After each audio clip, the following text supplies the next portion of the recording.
Val, ay totoo nga po ang napansin niya kay Kalingap Edu. So, marami nga po din ang nakakapansin nito.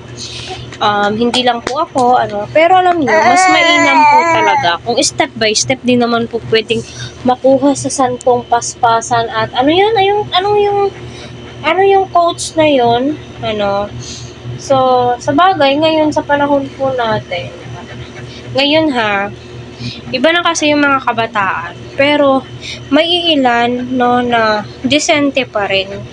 Like the Beyonce, di ba? Masasabi mo po talagang dalagang Pilipina, di ba? Nakadepende naman din po yun sa tao, di ba? Pero,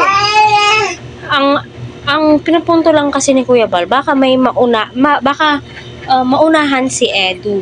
Sa ganda pa naman ni Beyonce, sa bait, napakabait, matalino,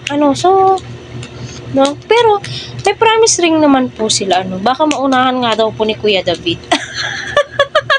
Pero hindi ika nga ni Kuya David ay peace na po tayo mga ka-EDSI, kasangga nyo po ako. So, totoo nga ba yun?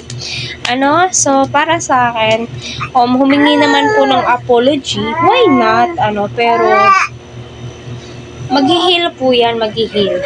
So, para sa akin, kung ano man po yung advice ni Kuya Val is para din naman po yun sa kanila. Alam po niya kung ano po yung nakakabuti. Nakikita niya na si Beyonce ang nakakabuti para kay Edu. Di ba? Why not? Kaya daw, Edu, binigyan ka ng banig, para umaksyon ka na agad. At saka kayo naman po yung magdidesisyon mo. Kung aantayin nyo mag-18, kung ready na po yung mga puso nyo, why not? Ibigay nyo na. Nabigay nyo na yung kasiyahan ng puso nyo. Kasi, kayo yung nakakaramdam niyan, di ba? Kung totoo man, di ba? Lali, lali.